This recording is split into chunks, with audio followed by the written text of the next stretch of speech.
Hey folks, thought we'd do a little math here. Well, math never hurt anyone. Okay, I'm going to do 75 through 79 in this video. Now this is one of those ones in the book where they ask you to use a graphing calculator, and I guess once I get a little more sophisticated with my videos, I'll have a program where I pull up, I can do graphing and stuff on it, but for right now I'm just, at the Craigslist level. So everything's kind of just simple. I'm not getting into the graphics right now, but I'll draw it. And the design is that you go use your graphing calculator. I'm not even sure those things exist anymore. I mean, you probably have these apps and stuff that do all that. So anyway, so here's the problem, the exercise. Okay, there's your function. See, now we're getting away from just doing pure integrals. Okay, so now it's just sort of like you're telling a story, but along the way we're going to have to do some integration.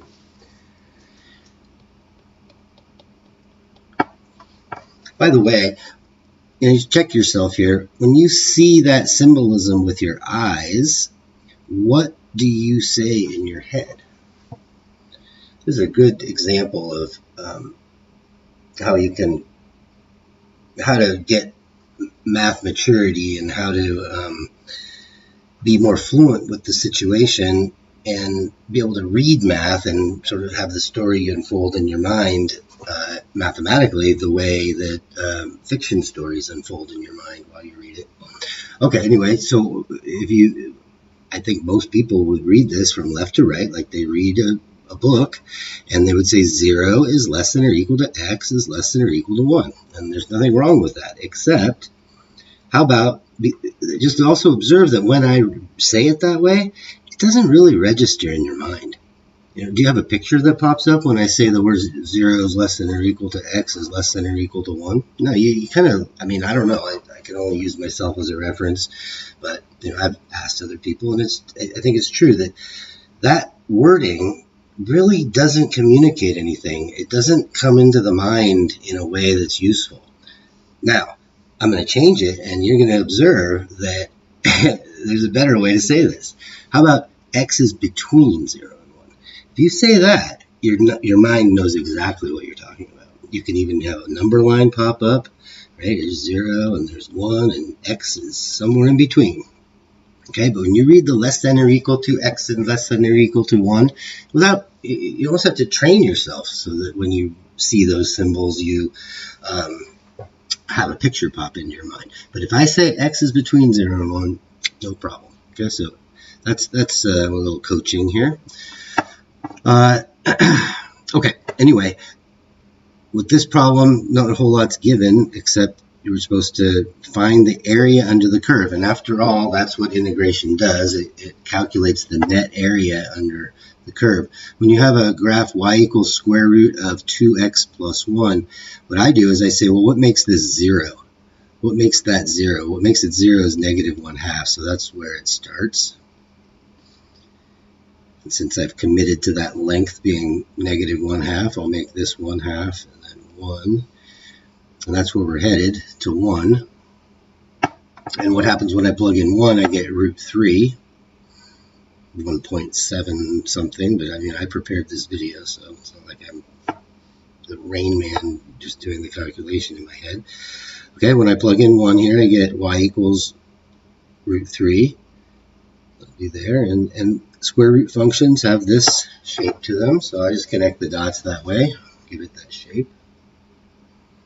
Now we're interested in the area from 0 to 1, and they say in the problem to use the graph to get a rough estimate of the area and then find the exact area using integration. Okay, so here's the design, I believe.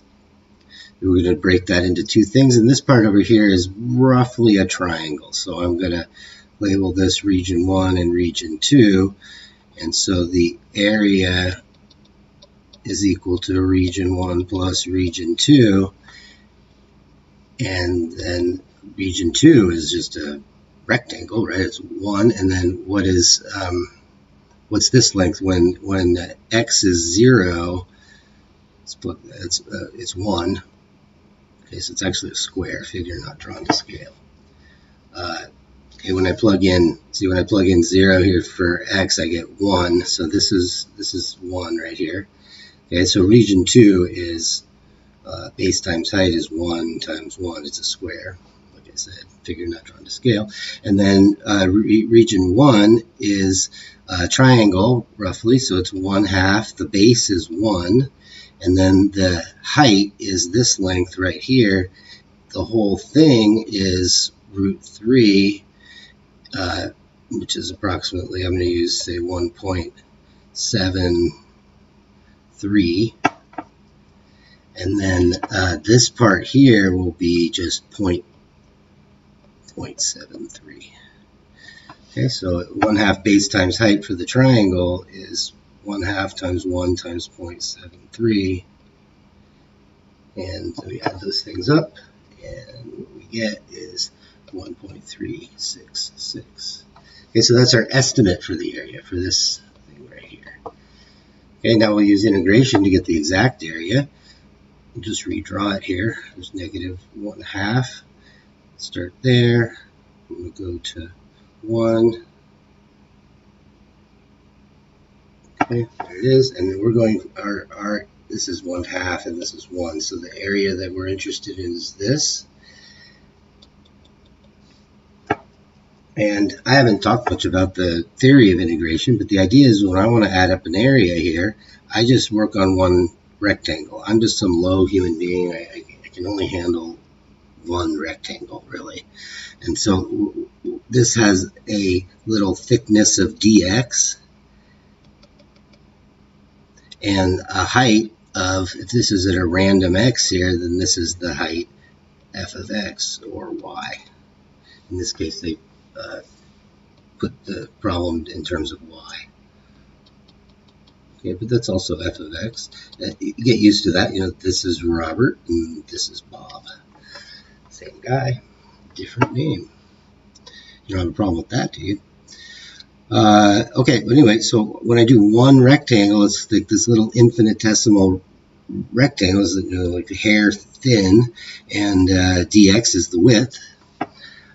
So the little mini area is, well, it's f of x. In general, it's f of x times dx, and our f of x is √2x plus 1 dx. So that's the area of one rectangle, and then we have this beautiful machinery that adds these things up for me. So if I can find the area of one rectangle, I can just pop it in the integral and turn it on, and it'll cook up the whole area. So I go from 0 to 1, and you know the symbolism for the integral is like an S, like for sum. Okay, I'll put that in, 2x plus 1. This is the first time I've built an integral on my video. That's why I'm spending so much time talking about other things than just doing the integral. Okay, so now we're ready to go. U substitution, that's what this section is all about. U equals 2x plus 1, du is 2 dx. So when I go to substitute for everything I see here in this integral, I've got a root u by design, and then the dx, that is dx is equal to 1/2 du. Put the 1/2 here, got the du. Let's change the bounds. X was going from 0 to 1, so when x equals 0, u is equal to 1. When x equals 1, u equals, when I put in 1, I get 3. Okay? And it's our old friend root u. Been doing that a lot in these videos. Remember, that's root u is u to the 1/2. So when I add 1, it's like adding 2 over 2. So I get u to the 3/2, and then I divide by that very 3/2. But who wants to do that? Because it's a fraction within a fraction. So let's multiply by the reciprocal instead of dividing by that 3/2. I'm going to evaluate that from 1 to 3, and I have this little extra goodie out in front, the 1/2. Okay, All told, I have a 1/3 because the 2's cancel, and then I plug in the 3. I get 3 to the 3/2 minus 1 to the 3/2, which is 1. And this gives me 1/3. This one here is 3√3 because the 2 means square root, so but then I cube the 3, so it's like the square root of 27, but that's 3√3. And I don't know how much you want to clean that up. √3 minus 1/3 or something. Anyway, to compare it with the estimate that we made, we got 1.366, and I believe this is 1.399.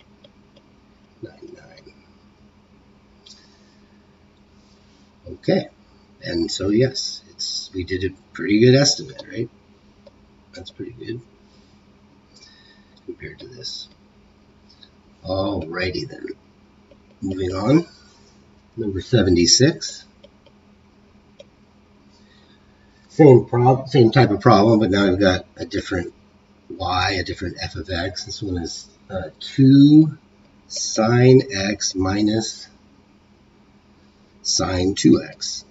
And there's that sine 2x. We are going to use this in the problem, but I think I'll always try to remind you when you see sine 2x, the book is assuming, maybe unreasonably, that you immediately know that 2 sine x cosine x is equal to sine 2x. That's one of those identities from your trig class way back when. And so the book, you can look at it that they're reminding you of it, but they do expect you to know that in order to solve these problems. So you want to add that to your list of things. Even if you don't remember it, you need to remember that there's something for sine 2x, and you can always look that up. Okay, so our interval. Yeah, so again, we have that symbolism, which you want in a book, but when you read it, you want to say x is between 0 and pi. Okay, and we're going to remember you're supposed to use your graphing calculator here, so I've kind of already done that. And I'm just going to draw what it is. Oops, what happened there? Okay, so it's something like this. And there's pi. It's kind of a bad one there. Okay, and then the height of it here, this is 2.6. That's what I found it to be, approximately. You might have some more digits on that. I'm going to erase the picture because I think I can do better than that. I think anybody could, actually. All right, here we go. I have a better picture for that. Okay. Anyway, the idea of this is that the area is approximately... Oh, that's not approximately. That's not going to get it done. Okay, here we go. Let me see if I can do this. This pen here is a little... Okay, there, I got it. So the idea is if we're gonna estimate this, a triangle would do okay, especially if I drew it better. But okay, so let's just estimate it with the area. What we need is base and height. So the area is approximately 1/2. Remember, 1/2 base times height for the area of a triangle. The base is going to be pi, and the height is going to be that 2.6. That's why I put that in there. Okay, and then that is, what did I get for that? 4.08. You can verify that, see if you believe it. Okay, so there's our estimate, and then we're going to go do the integral to get the actual area.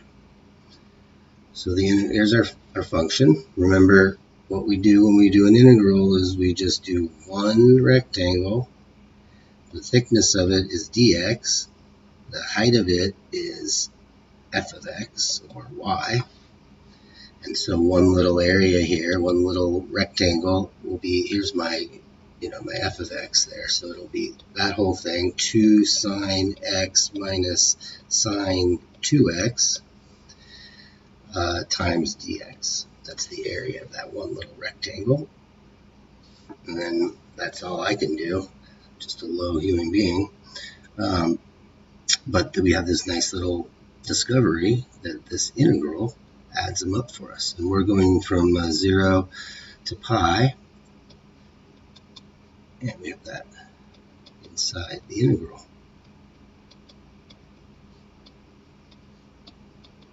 Okay, so there's really two integrals. I've got this one here, and I got that one. So we'll just do them separately, and then we'll put them together at the end.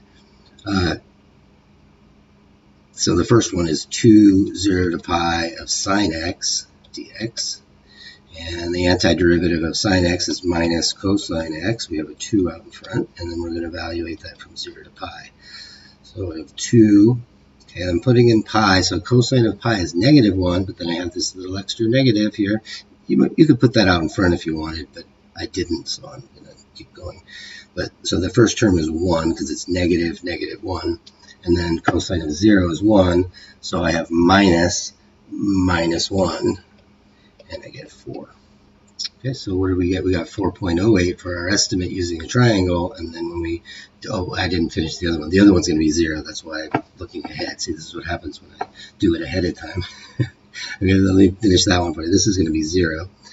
0 to pi of, it'll be minus sine 2x dx. And then you can just, I'm not going to do the u substitution, but you would do u equals 2x. Well, let's just see what it should be, right? What's the antiderivative of what's the thing that when you take a derivative you get back to this? Well, you had to have cosine of 2x, didn't you? Because the derivative of cosine gets you a minus sine 2x, right? So that's perfect. But then remember, when you take the derivative of that, you'll get a 2 out in front, right? So the derivative of this is -2 sine 2x. Oh shoot, that I didn't get back to what I wanted, so I need to have a little preemptive strike in there. I need to have a 1/2 out in front, and then it'll get me back to what I wanted.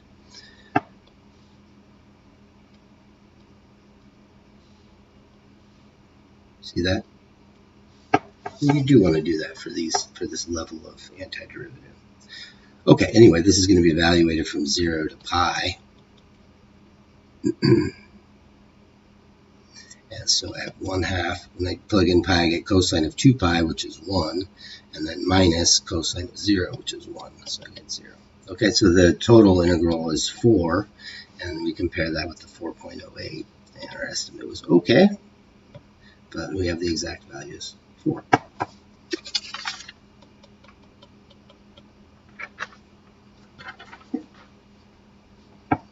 That's one of those ones you might have some questions on, especially because I stopped and I restarted it. And I didn't even do the u substitution. But since nobody's on with me here, I could say any questions, but nobody's going to answer. Number 77, evaluate -2 to 2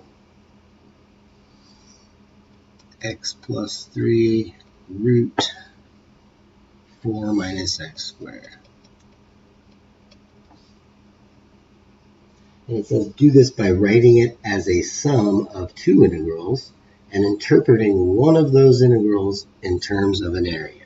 Okay, so I can see right away how we're going to do 2 integrals. This is -2 to 2 of x root 4 minus x squared plus -2 to 2 with 3 out in front from this 3 of 4 minus x squared. Okay, so what the heck do they mean by interpret it in terms of areas? Don't you love it when they give you directions in a question and you read it and you say, okay, well, I don't really know what they mean, so what am I supposed to do? And that is part of the problem with math. You have to be real careful and read it. Sometimes you have to come back to it. Anyway, here's a little lesson on this kind of a thing. This little gizmo here, that's a circle. It's the upper half of a circle. So let's just do a little high school algebra here for a second. If I have x squared plus y squared equals 4, maybe you remember that that is a circle centered at the origin of radius 2. This is r squared. It's the 2 squared. Okay, now if I solve for y, I have y squared equals 4 minus x squared.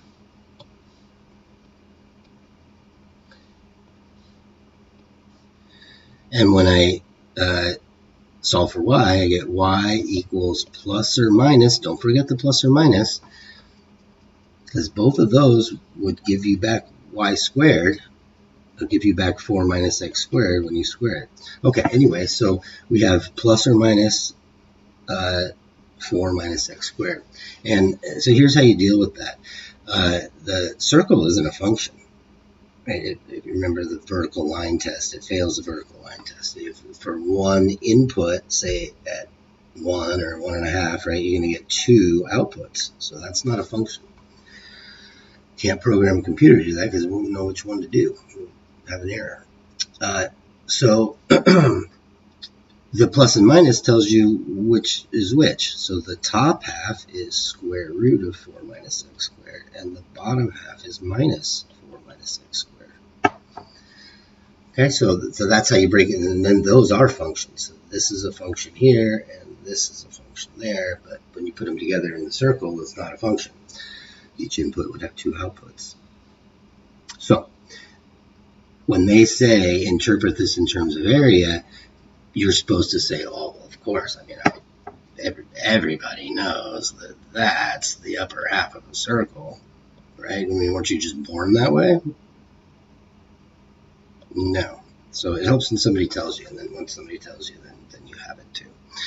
Okay, so 4 minus x squared, that's the graph for the upper half of a circle of radius 2 centered at the origin. And when we're going from -2 to 2, we're talking about this area. So I think I can estimate, I can find the area using, what do they say, in terms of an area, right? So the area of a circle is pi r squared, so that'll be 4 pi. But then I only have half of it, so it's 1/2 of that. And then I also have that 3 out in front. Okay, so that integral in terms of area is, looks like 6 pi. Okay, now let's do this integral. Let's do our u substitution. U equals 4 minus x squared. Du is -2x dx. So that integral becomes, it's root u.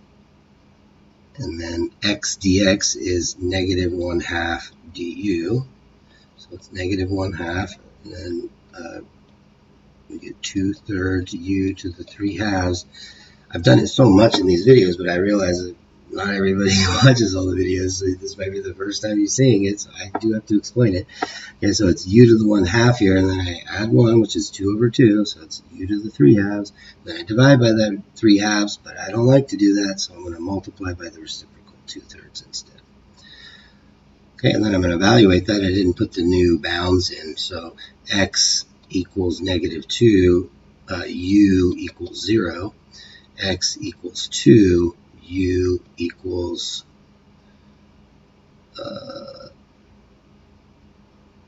0.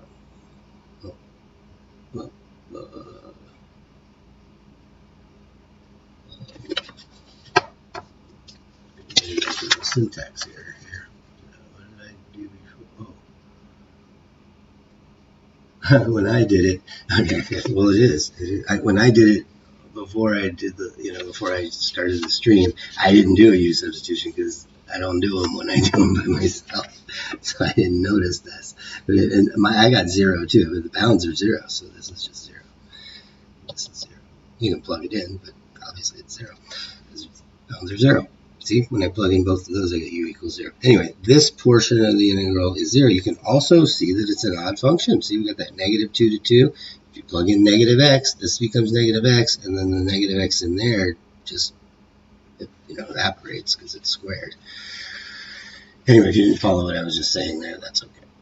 So bottom line, okay, this integral here was 0, and this integral here was 6 pi. So the answer is 6 pi.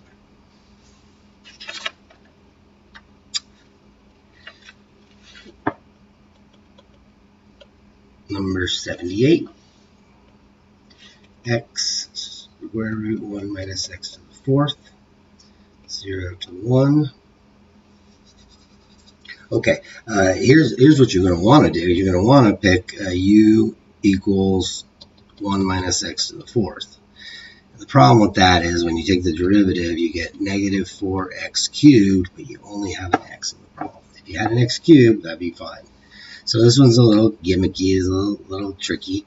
And one of those ones, if you're really trying to do this yourself and not look at any solutions, you might get stuck, and then you have to come back to it. Your brain will continue to think about it. You'd be surprised. You come back to it maybe 15 minutes later, maybe an hour later, maybe the next day, and look at it again, and maybe you get the idea. Well, see, you say, well, it didn't work to pick the thing I wanted to pick because I got the x cubed, but what would you pick to get an x? What would you want to have if you were going to get an x? Well, you'd want to have an x squared, right? Because if you let u equals x squared, then du is 2x dx. And at least, even though I don't really see how it's going, at least I know I'm going to be able to substitute for that part. So let's see how this works out. I have the square root, and notice here I didn't pick it to be the 1 minus x squared because I want just a portion of this. So see how this works. It becomes 1 minus u squared. And then the du, the x dx that I have to substitute for, that's 1/2 du. And then my bounds are 0 to 1 for x. So when x equals 0, u equals 0. When x equals 1, u equals 1. So this is 0 to 1. And then how about that? Isn't that one of those circles again? It's just that the variables are u. This is the u-axis. This is, I don't know, the v-axis, because they don't specify. Call this the function v equals square root of 1 minus u squared. But isn't that the upper half of a circle of radius 1 in this uv set of axes? Well, it is. And so that's 1/2 pi. The area of the circle is pi, and then half of it is 1/2 pi, and then I have an additional 1/2 out in front. So that's pi over, nope, sorry, no, I'm going from 0 to 1. I'm going from 0 to 1. This graph is this, but the integral is only going from 0 to 1. So I have 1/4. Let's fix that. Good, save. See, if I have people on the live stream, I have people correct me right away, which is what I want. I'm going to make mistakes, and it's just try to minimize them and fix them right away. Because once I go down the problem and I've made a mistake, it's tough to go back and fix them. And it's just clumsy anyway. It doesn't make for a good video. All right, there you go. So 1/4 of a circle is 1/4 pi, and then we got this 1/2 out in front. So that's the answer. Pi over 8. Okay, do I have any more to do? Yes, I'm going to do number 79. Oh, and maybe number 80? No.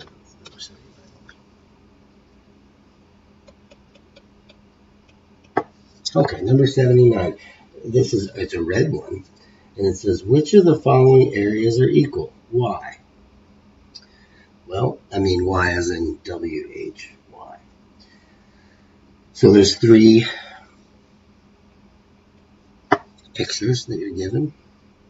This one here is 0 to 1. I'm going to do them one at a time, just in my presentation. I'm not going to put them all down and then rewrite each one. Okay, so this is one of the areas. And if we wanted to calculate that using our integral technique, it would be from 0 to 1. Remember, we're just doing one little rectangle. That's all we're capable of. The thickness is dx, and the height is given by the function, e to the root x. When you try to do that, you say, oh, I don't know, I'm kind of nervous, but I'll let u equal root x. Seems like the only thing I can do, because I'd love to have e to the u. Then du is 1 over 2 root x. Remember, this is x to the 1/2, so multiply in front by half and subtract 1. That gives you negative 1/2, which is square root in the denominator. Let's substitute for everything we see here. Looks like, oh, I forgot my dx. I've got e to the u, And then dx is 2 root x du. Uh-oh, that's not looking good. Oh, but wait, root x, that's equal to u. So what I get is that that's dx here. dx is equal to 2u du. So let's put that in. We have du, I have a u, and I have a 2. Okay, now those of you who've had calculus and you've done sections from the book later on, you know that this is an integration by parts integral, but we're not going to do the integral. We're just going to leave it like that. So that's when I convert it to u, that integral, this one here, this area, converts into this. Okay. And you'll see why I do that when I do the next one. The third one, you'll anticipate it. Okay, the next graph that they provide is from 0 to 1, and it's one of these guys here, a little bit of that, this area, and the function is y equals 2x e to the x, 2x e to the x. Okay, so the area is the integral from 0 to 1, 2 out front, x e to the x dx. Well, oh, and this one here's, I guess I gotta go back and do that, because when x equals 0, u equals 0. When x equals 1, u equals 1. So this integral was 0 to 1. Anyway, the reason I realized I didn't do that is because I saw this one had it, and I need to compare these. So you see how they're the same? I mean, I could do the u substitution, u equals x, and then I have do u equals dx, and that converts into 2, 0 to 1, u e to the u du, but maybe we could just realize that they're the same without converting it to u. That would be nice. We could just realize that. Okay, but I did it anyway. So they are the same. They must represent the same area because when I converted it to u, I got the same integral. Okay, let's do the third one. The third one is, here's the picture they provide. From 0, so it goes to pi over 2. There's pi over 2, this area here, and the function is y equals e to the sine x sine 2x. There's that sine 2x again. Remember, ding, ding, ding, ding, ding. It's like a Pavlovian response. You go, oh, sine 2x. Okay, that is 2 sine x cosine x. I don't know that I'm going to need it, but let's just get in that habit because they expect it. They being people who write math books and people who teach it and provide exams for you. Okay, so if we're going to remember what we're doing in this problem is we're checking these three areas and we're comparing them. Okay, these two are the same, the first two, and then we're doing this one. If I want to know what the area is, well, I go get one rectangle because I'm just some low human being, that's all I could ever do. Okay, and the height there is y, so the area will be e to the sine x. So this is the little infinitesimal area. You probably don't even want me to do that anyway. Anyway, building it up from scratch. So the little infinitesimal area, this little rectangle, the only thing I can compute, is e to the sine x sine 2x dx. And then this wonderful tool called the integral will add those up. All those little rectangles from 0 to pi over 2, e to the sine x sine 2x dx. Okay. Well, it seems like I should do the u substitution that allowed me to see that the previous two were equivalent. Let's try u equals sine x. Remember, the integrals that we got before ended up being like this, so we want to try to match it to see if they're the same. Okay, so it seems natural to pick u equal to sine x here. Then du is equal to cosine x dx. And of course, we really want to rewrite this integral as 0 to pi over 2 e to the sine x with a 2 out in front and a sine x cosine x dx because we're using that identity that I just mentioned there in the beginning. And also looking at when we want to match, there's a 2 out in front there, so we're totally fine with having a 2 out in front. That's looking good, making me feel like I'm on the right track. Okay, if I want to match, so I'm going to pick the u equals sine x, du is cosine. So here's my du. This is u, right? And then this is e to the u. So this integral converts into 2 u e to the u du. And then what are the bounds? When x equals 0, here's x.